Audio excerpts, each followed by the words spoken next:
ಕರ್ನಾಟಕದಲ್ಲಿ ಕನ್ನಡ ನಾಡಿನಲ್ಲಿ ಅಲ್ಲದೆ ದೇಶಾದ್ಯಂತ ಪ್ರಪಂಚದಾದ್ಯಂತ ತನ್ನದೇ ಆದ ಒಂದು ಸಾಹಿತ್ಯ ಕ್ಷೇತ್ರದಲ್ಲಿ ಹೆಸರನ್ನು ಮಾಡಿದಂತಹ ಒಂದು ಸಾಹಿತ್ಯ ಕ್ಷೇತ್ರ ಅದು ವಚನ ಸಾಹಿತ್ಯ. ಯಾಕಂದ್ರೆ ಸಂಸ್ಕೃತ ಸಾಹಿತ್ಯ ಬರೀ ಕೇವಲ ವಿದ್ವಾಂಸರಿಗೆ ಪಂಡಿತರಿಗೆ ಅಕ್ಷರ ಸಾಹಿತ್ಯಗಳಿಗೆ ಮಾತ್ರ ಸೀಮಿತ ಆಗಿತ್ತು. ಹಾಗಾಗಿ ಅದು ಮರೀಚಿಕೆ ಆಗ್ಬಿಡ್ತು. ಆದ್ರೆ ವಚನ ಸಾಹಿತ್ಯ ಅಂತಕ್ಕಂಥದ್ದು ಬಹಳ ಜನರು ಮಾತನಾಡ್ತಕ್ಕಂಥ ಒಂದು ಆಡು ಭಾಷೆಯಲ್ಲಿ ಅದು ರಚನೆ ಆಗಿರೋದ್ರಿಂದ ಇವತ್ತು ಸಹಿತ ಅದೇನಾಗಿದೆ ಅಂತಂದ್ರೆ ನಮ್ಮೆಲ್ಲರ ಮಧ್ಯೆ ಇವತ್ತು ಸಹಿತ ಅದು ತನ್ನ ಬದುಕನ್ನ ಕಟ್ಕೊಂಡಿದೆ ಮತ್ತು ಇನ್ನೂ ಸಹಿತ ಈ ಭೂಮಿ ಇರೋವರೆಗೂ ಸಹಿತ ಶಾಶ್ವತವಾಗಿ ಬೆಳೆಯುತ್ತೆ. ಹಾಗಾಗಿ ವಚನ ಸಾಹಿತ್ಯವನ್ನ ಕೇವಲ ಒಂದು ಕನ್ನಡ ಸಾಹಿತ್ಯ ಅನ್ನೋದೇ ಅದನ್ನೊಂದು ವಿಶ್ವ ಸಾಹಿತ್ಯ ಅಂತ ನಾವು ಹೇಳ್ತೇವೆ. ಅಂತ ವಚನಕಾರರಲ್ಲಿ ಶ್ರೇಷ್ಠ ವಚನಕಾರ ಬಹಳಷ್ಟು ಸರ್ ಹೇಳಿದ್ರು, ನಾವು ಹೆಮ್ಮೆ ಪಡ್ತಕ್ಕಂಥ ಒಂದು ವಿಷಯ.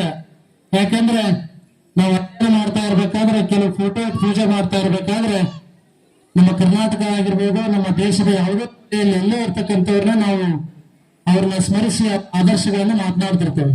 ಆದ್ರೆ ಎಲ್ಲಕ್ಕಿಂತ ಮುಖ್ಯವಾಗಿ ನಮ್ಮ ಜಿಲ್ಲೆ, ನಮ್ಮ ಜಿಲ್ಲೆಯೊಳಗೆ ನಮ್ಮ ತಾಲೂಕಿನಲ್ಲೇ ಇಲ್ಲ ಸರ್ ಹೇಳಿದ್ರು ಚೌಡಾನಪುರ ಅಂತಕ್ಕಂಥ ಗ್ರಾಮದಲ್ಲಿ ಜನಿಸಿ ಸುಮಾರು 250ಕ್ಕಿಂತ ಹೆಚ್ಚು ವಚನಗಳನ್ನ ಈ ನಾಡಿಗೆ ಕೊಟ್ಟು ವಚನಗಳ ಮುಖಾಂತರ ಸಮಾಜವನ್ನ ಜನರನ್ನ ದಿಟ್ಟಿದಂತ ಒಬ್ಬ ಮಹಾನ್ ನಾಯಕ ಅಂಬಿಗರ ಚೌಡಯ್ಯ. ಸ್ನೇಹಿತರೆ, ನೀವೆಲ್ಲ ಕೇಳಿದ್ರೆ ಒಂದು ಶ್ರೇಷ್ಠ ವಚನ ಯಾರಾದ್ರೂ ಹೇಳ್ತೀರಾ? ಚಿಂತೆ ಅನ್ನೋದ್ರ ಮೇಲೆ ಬಹಳ ಚೆನ್ನಾಗಿ ಒಂದು ವಚನವನ್ನ ಅಂಬಿಗರ ಚೌಡಯ್ಯನವರು ಒಂದು ವಚನವನ್ನು ಕೊಡ್ತಾರೆ. ಚಿಂತೆಯನ್ನ ಮಾಡದೆ ನಾವು ಚಿಂತನವನ್ನು ಮಾಡ್ಬೇಕು ಅನ್ನೋ ಒಂದು ವಿಚಾರವನ್ನ ಅವರು ಕೊಡ್ತಾರೆ. ಹೌದಾ ಇಲ್ಲ? ಈ ವಚನ ಗೊತ್ತಾ ನಿಮಗೆ? ನೋಡೋಣ ಆನ್ಲೈನ್ ಚಪಾತಿ ಸರ ಜೋರಾಗಿ. ಅಟ್ಲೀಸ್ಟ್ ನಮ್ಮ ಅಂಬಿಗರ ಚೌಡಯ್ಯನವರ ಒಂದು ವಚನ ಆದ್ರೆ ನಮಗೆ ಗೊತ್ತಿದೆಯಲ್ಲ, ಬಡತನಕ್ಕೆ ಉಂಡುವ ಚಿಂತೆ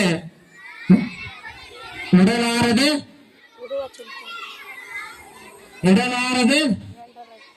ಎಂಡರಾದರೆ ಮಕ್ಕಳಾದರೆ ಬದುಕಾದರೆ ಕೇಡಾದರೆ ಮತ್ ಮುಂದೇನಾದ್ರೂ ಐತೆ ಮರಣ. ನಮ್ಮ ಸಂತನ ಮುಗಿತು ನೋಡಿ. ಈಗ ಬಡತನಕ್ಕೆ ನಮಗೆ ಬಡತನ ಇದ್ರೆ ಎಲ್ಲರಿಗೂ ಏನಪ್ಪ ತನ್ನ ಹೊಟ್ಟೆ ತುಂಬಿಸ್ಕೊಳ್ಳೋ ಚಿಂತೆ. ನನಗೆ ಹೊಟ್ಟೆ ತುಂಬಬೇಕು, ನಾನು ಬದುಕಬೇಕು, ನಾನು ಚೆನ್ನಾಗಿರ್ಬೇಕು. ಹೊಟ್ಟೆ ತುಂಬಿದ ಮೇಲೆ ಸ್ವಲ್ಪ ದೊಡ್ಡವರಾದ್ಮೇಲೆ ನಾನು ಮದುವೆ ಆಗ್ಬೇಕನ್ನೋ ಚಿಂತೆ. ಮದುವೆ ಆದ್ಮೇಲೆ ಮಕ್ಕಳಾಗಿಲ್ಲ, ನಮ್ಮ ಜೀವನ ನಾವು ಮೋಕ್ಷನೇ ಇಲ್ಲ. ನಮಗೆ ನಾವಿಲ್ಲೇ ಅಂತರ್ಪಿಸಾಚಿ ತರ ದೇವ ಆಗ್ಬಿಡ್ತೇವೆ ಅನ್ನೋದು ಪರಿಕಲ್ಪನೆ. ಆಮೇಲೆ ಮಕ್ಕಳಂತೂ ಏನೋ ದೇವ್ರು ಅಲ್ಲಿ ಇಲ್ಲಿ ಬೇಡ್ಕೊಂಡು ಕಾಯಿ ಅಲ್ಲಿ ಹಣ್ಣಕ್ಕೆ ಏನೇನೋ ಮಾಡಿ ಬೇಡ್ಕೊಂಡು ಕೊನೆಗಂತೂ ಮಕ್ಕಳಾಯ್ತು. ಮಕ್ಕಳಾದ್ಮೇಲೆ ಏನಾಯ್ತು? ಮಕ್ಕಳಿಗೆ ಒಂದು ಭವಿಷ್ಯನ ಕೊಡ್ಬೇಕು, ಮಕ್ಕಳಿಗೆ ಒಂದು ಆಸ್ತಿಯನ್ನು ಮಾಡ್ಬೇಕು, ಮಕ್ಕಳು ಚೆನ್ನಾಗಿರ್ಬೇಕು, ನಾವು ಚೆನ್ನಾಗಿರ್ಬೇಕು, ಮನೆ ಕಟ್ಟಬೇಕು, ಆಸ್ತಿ ಇಡಬೇಕು, ಅದು ಇದು ಹಿಂಗೆಲ್ಲ ಚಿಂತೆ.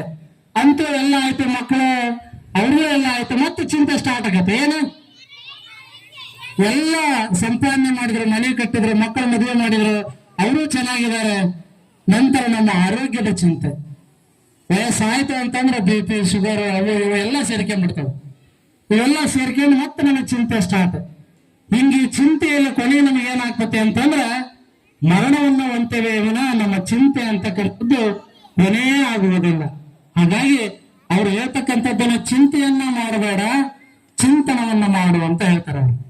ಚಿಂತೆ ಮತ್ತು ಚಿಂತನ ಬಹಳಷ್ಟು ವ್ಯತ್ಯಾಸ ಇದೆ. ಚಿಂತೆ ನಮ್ಮನ್ನ ಸುಡ್ತೈತಿ, ನಮ್ಮನ್ನ ಹಾಳು ಮಾಡ್ತೈತಿ. ನಾವು ಕೆಲವು ಬೇಕಾದ್ರೆ ಏನ್ ಮಾಡ್ತೀವಿ? ನಾವು ಬೆಂಕಿಯನ್ನು ಹಚ್ತೇವೆ, ಇಲ್ಲ? ಆದ್ರೆ ಬೆಂಕಿ ಅಂತಕ್ಕಂಥದ್ದು, ಆ ಚಿತೆ ಅಂತಕ್ಕಂಥದ್ದು ಕೇವಲ ನಿರ್ಜೀವ ವಸ್ತುಗಳನ್ನ ಸುಟ್ರೆ ಈ ನಮ್ಮ ದೇಹದೊಳಗಿರುವಂತ ನಮ್ಮ ಮನಸ್ಸಿನಲ್ಲಿರುವಂತ ಚಿಂತೆ ನಮ್ಮನ್ನ ಏನ್ ಮಾಡ್ತೈತಿ ಅಂತಂದ್ರೆ ಸುಡುತ್ತೆ. ನಮ್ಮನ್ನ ಮಸಣದ ಕಡೆ ನಮ್ಮನ್ನ ಒಯ್ಯುತ್ತೆ. ನಮ್ಮ ಜೀವನವನ್ನ, ಸುಂದರವಾಗಿರುವ ಜೀವನವನ್ನ ನಮ್ಮನ್ನ ಏನ್ ಮಾಡ್ತೈತಿ ಅಂತಂದ್ರೆ ಅಧೋಗತಿಗೆ ಒಯ್ಯುತ್ತೆ. ಹಾಗಾಗಿ ಇಂಥ ಚಿಂತೆಯನ್ನು ಮಾಡಕ್ ಹೋಗ್ಬೇಡ್ರಿ. ಶಿವನ ಚಿಂತೆಯಲ್ಲಿದ್ದವರ ಒಪ್ಪವರನ್ನು ಕಾಣಿ ಅಂಬಿಗರ ಕೊಡುವ. ಎಲ್ಲ ಇಂಥ ಚಿಂತೆ ಮಾಡ್ಬೇಕು. ನನಗೆ ಮಕ್ಕಳು ಬೇಕು, ನನಗೆ ಹೆಂಡತಿ ಬೇಕು, ನನಗೆ ಆಸ್ತಿ ಬೇಕು, ನನಗೆ ನೌಕರಿ ಬೇಕು, ಹಿಂಗ ಆಗ್ಬೇಕು, ನಾನು MLA ಆಗ್ಬೇಕು, MP ಆಗ್ಬೇಕು. ಆದ್ರೆ ಮುಂದೊಂದಿನ ನಮ್ಮ ಮರಣ ನಂತರದ ಮತ್ತೊಂದು ಜೀವನ ಇದೆ. ಆ ಜೀವನ ನಮಗೆ ಸುಖಕರವಾಗಬೇಕು, ನಮ್ಮ ಜೀವನ ಇತರರಿಗೆ ಮಾದರಿ ಆಗ್ಬೇಕು ಅನ್ನೋ ಒಳ್ಳೆಯ ಚಿಂತನೆ ಅಂತಕ್ಕಂಥದ್ದು ಯಾರಲ್ಲೂ ಇಲ್ಲ ಅನ್ನೋ ಒಂದು ಚಿಂತೆ ಯಾರಿಗೆ ಕಾಡ್ತತೆ ಅಂತಂದ್ರೆ ನಮ್ಮ ಅಂಬಿಗರ ಚೌಡಣ್ಣ. ಹಿಂಗ ನೋಡ್ರಿ ಬಹಳ ಚಿಂತೆ. ಇದೇನಂತ ಇದು ಬಡವ ಏನ್ ಮಾಡಿದ ಅಂತ ಅಂದ್ರೆ ತಪಸ್ಸು ಮಾಡಿದ ಅಂತ, ಏನಾದ್ರು ಮಾಡಿ ದೇವರಿಂದ ನಾವು ಹೊರ ಪಡೆದು ನಾನು ದೊಡ್ಡ ಶ್ರೀಮಂತ ಆಗ್ಬೇಕು, ಚೆನ್ನಾಗಿರ್ಬೇಕು ಅಂತಂದು ಆ ಬಡವ ತಪಸ್ಸು ಮಾಡ್ತಾನೆ. ತಪಸ್ಸು ಮಾಡಿದಂತ ಬಡವನಿಗೆ ಶ್ರೀರಾಮ ದೇವರು ಪ್ರತ್ಯಕ್ಷನಾಗ್ತಾನೆ. ಯಾರು ಪ್ರತ್ಯಕ್ಷರಾದ್ರು? ಶ್ರೀರಾಮ ಪ್ರತ್ಯಕ್ಷ ಆದ ತಕ್ಷಣ ಏನಪ್ಪ ನಿನಗೆ ತಪಸ್ಸು ಕೂತ್ಕೊಂಡೆ, ಏನು ಬೇಕು ನಿನಗೆ ಅಂತ ಕೇಳ್ತಾನೆ. ಇಲ್ಲ, ನನಗೆ ನಾನು ದೊಡ್ಡ ಶ್ರೀಮಂತ ಆಗ್ಬೇಕಂತ ಇದ್ದಾನೆ, ನನಗೆ ನೀನು ಆಶೀರ್ವಾದವನ್ನು ಮಾಡಂತ ಅಂದಾಗ ನನಗೆ ಬಹಳಷ್ಟು ಚಿಂತೆ ಇದೆ, ನಾನು ಜೀವನದಲ್ಲಿ ಏನೋ ಸಾಧನೆ ಮಾಡ್ಬೇಕು ಅಂತ ಅಂದಾಗ ಶ್ರೀರಾಮಂತ ನೋಡಪ್ಪ, ಕಷ್ಟ ನಿನಗೂ ಕಷ್ಟ ಇದೆ, ನನಗೂ ಕಷ್ಟ ಇದೆ. ಶ್ರೀರಾಮ, ನಾನೇ 14 ವರ್ಷ ವನವಾಸವನ್ನು ಮಾಡಿದೆ. ಏನ್ ಮಾಡಿದೆ ನಾನು? 14 ವರ್ಷಗಳ ವನವಾಸವನ್ನು ಮಾಡಿದೆ. ನನ್ನಂತ ಮಹಾಪುರುಷನಿಗೆ ಸಹಿತ ಕಷ್ಟ ಬಿಟ್ಟಿಲ್ಲ. ಇನ್ನು ಈ ಕಷ್ಟ ಅಂತಕ್ಕಂಥದ್ದು ಇಲ್ಲ ಅನ್ನೋದಿಲ್ಲ, ಎಲ್ಲರಲ್ಲೂ ಸಹಿತ ಇದು ಕಷ್ಟ ಇರೋದೇ. ಇದನ್ನ ಅನುಸರಿಸ್ಕೊಂಡು ಹೋಗ್ಬೇಕು ಅಂತ ಹೇಳಿದಂತ. ಅದಕ್ಕೆ ಬಡವ ಹೋದಂತ ಶ್ರೀರಾಮನಿಗೆ ವರ ಕೊಡ್ಲಿಲ್ಲ ಅಂತಂದು ಆ ಶ್ರೀರಾಮನ ಭಕ್ತ ಯಾರು ಶ್ರೀರಾಮನ ಭಕ್ತ ಹನುಮಂತನ ಹತ್ರ ಹೋದಂತ. ಮತ್ತೆ ಹನುಮಂತನ ಅಲ್ಲಿ ಕೇಳಿದಂತ, ಮತ್ತೆ ನೀ ನನಗೆ ವರ ಕೊಡ್ಬೇಕು ಅಂತಂದು. ಅವಾಗ ಹನುಮಂತ ಹೇಳಿದಂತ, ನೋಡ್ಪ ನಾನ ಏನು ಬೆಟ್ಟ ಗುಡ್ಡ ಹನುಮಂತನ ಕೈಯಾಗ ಏನ್ ಇರ್ತತಿ, ಈ ಬೆಟ್ಟರ ಕಟ್ಟದಾರ ಕೈಯಾಗ ಹಿಡ್ಕೊಂಡಿದೀನಿ, ಇದನ್ನ ಹೊತ್ಕೊಂಡಿದೀನಿ, ಇದನ್ನ ನನಗೆ ಸಾಕಾಗಲ್ದು. ಈ ಒಂದು ಚಿಂತೆ ಅಲ್ಲದನೆ ಇನ್ನು ನಿನ್ನ ಚಿಂತೆಯನ್ನ, ನಿನ್ನ ಭಾವನೆಯನ್ನ ನಾನು ಹೇಗೆ ಪರಿಹರಿಸಲಿ ಅಂತ ಅವನು ಹೇಳ್ತಾನಂತ. ಹಿಂಗ ಎಲ್ಲಿ ಹೋದ್ರು ಸಹಿತ ಆಗ್ತತೆ ಅಂತಂದ್ರ ನಮ್ಮ ಸಮಸ್ಯೆಗೆ ಬಗೆಹರಿಯೋದೇ ಇಲ್ಲ. ಅಂದ್ರೆ ನಾವು ಇಲ್ಲಿವರೆಗೂ ನಾವು ಚೆನ್ನಾಗಿರ್ಬೇಕು, ಆಸ್ತಿ ಮಾಡ್ಬೇಕು, ಅನ್ನ ಹೆಂಗ್ ಮಾಡ್ಬೇಕಂತ ಬರೀ ಯೋಚನೆಯಲ್ಲಿ ಸಂಪೂರ್ಣ ನಮ್ಮ ಜೀವನ ಬರೀ ಚಿಂತೆಯಲ್ಲೇ ನಾವು ಕಳಿತೀವಿ. ಅದನ್ನ ಬಿಟ್ಟು ಇರೋದರಲ್ಲ ಸಂತೃಪ್ತಿಯನ್ನು ಪಟ್ಕೊಂಡು ನಾವು ಸುಖಿಯಾಗಿದ್ದಾಗ ಮಾತ್ರ ಒಂದು ಜೀವನ ಬಹಳಷ್ಟು ಸುಂದರ ಆಕತಿ.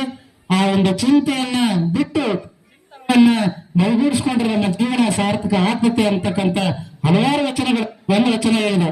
ಈ ತರ ಸಾಕಷ್ಟು ವಚನಗಳನ್ನ ನಾಡಿಗೆ ಕೊಟ್ಟು ಅವರಾಗಲೇ ಹೇಳಿದ್ರಲ್ಲ, ನಮ್ದು ಒಂದು TV ಚಾನೆಲ್ ಆಯ್ತು, ನೇರ ದಿಟ್ಟ ನಿರಂತರ ಅಂತ ಹೇಳ್ತಾರ. ಹಂಗ ತನಗೆ ಅನಿಸಿದ ವಿಷಯವನ್ನು ನೇರವಾಗಿ ಹೇಳ್ತಕ್ಕಂಥ ಆ ವಾಕ್ಚಿತ್ರ ಒಳ್ಳೆಯ ಸಾಹಿತಿ ಅಂಬಿಗರ ಚೌಡಯ್ಯನವರು. ನಿಮಗೆ ಇನ್ನು ಒಂದು ವಿಷಯ ಹೇಳ್ತೀನಿ. ಮೊನ್ನೆ 12ನೇ ತಾರೀಕಿಗೆ ಅನಿಸುತ್ತೆ, ವರ್ಷ ಮಾಡಿ ಪ್ರತಿ ವರ್ಷ ಆಗುತ್ತೆ ನಮ್ಮ ಚೌಡಯ್ಯದಾನಪುರದಲ್ಲಿ ನರಸೀಪುರ ಅಂತಂದು.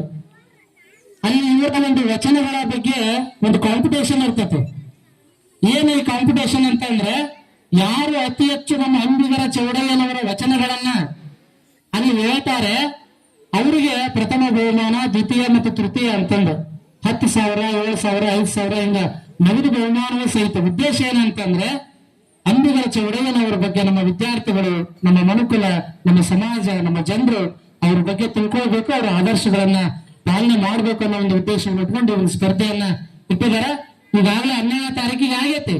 ನೆಕ್ಸ್ಟ್ ಮುಂದಿನ ಸಲ 12ನೇ ತಾರೀಕಿಗೆ ಸಾಧ್ಯ ಆದ್ರೆ ವಿದ್ಯಾರ್ಥಿಗಳು ಎಲ್ಲರೂ ವಿದ್ಯಾರ್ಥಿಗಳಂತ ಅಲ್ಲ, ಅಲ್ಲಿ 6 ವರ್ಷದವರು 60 ಮುದುಕರವರೆಗೂ ಸಹಿತ ಏನ್ ಮಾಡ್ಬೋದು ಅಂತಂದ್ರೆ ಆ ಒಂದು ಕಾಂಪಿಟೇಷನ್ ಅಲ್ಲಿ ಭಾಗವಹಿಸಬಹುದು. ಹಾಗಾಗಿ ವಿದ್ಯಾರ್ಥಿಗಳು ಅದರ ಒಂದು ಸದುಪಯೋಗ ಪಡ್ಕೋಬೇಕು. ಆ ಸ್ಪರ್ಧೆಯನ್ನ ಒಂದು ಒಳ್ಳೆಯ ರೀತಿಯಲ್ಲಿ ಅದನ್ನ ಎದುರಿಸಿ ಅವ್ರ ಬಗ್ಗೆ ತಿಳ್ಕೊಂಡು ಪ್ರಶಸ್ತಿಯನ್ನ ನಿಮ್ಮದನ್ನಾಗಿಸಿ ಮಾಡ್ಕೊಳ್ಳಕ್ಕೆ ಮುಂದಿನ ಸಾರಿ ನೀವು ಸಹಿತ ಒಂದು ಪ್ರಯತ್ನ ಮಾಡಬೇಕು ಅನ್ನೋ ಒಂದು ಮಾತನ್ನ ಹೇಳ್ತಾ, ಚೌಡಯ್ಯನವರ ಒಂದು ಆದರ್ಶಗಳನ್ನ, ಗುಣಗಳನ್ನ, ಅವರ ಒಂದು ತತ್ವಗಳನ್ನ ನಮ್ಮ ಜೀವನದಲ್ಲಿ ಪಾಲಿಸ್ಕೊಳ್ಳೋಣ ಅನ್ನೋ ಒಂದು ಮಾತನ್ನ ಹೇಳ್ತಾ, ಈ ಒಂದು ಸಂದರ್ಭದಲ್ಲಿ ಅಂಬಿಗರ ಚೌಡಯ್ಯನವರ ಬಗ್ಗೆ ಮಾತಾಡ್ಲಿಕ್ಕೆ ಅವಕಾಶ ಮಾಡಿಕೊಟ್ಟಂತ ಎಲ್ಲರೂ ಅನ್ಸಿ ನನ್ನ ಮಾತನ್ನು ಮುಗಿಸ್ತೇನೆ. Thank you.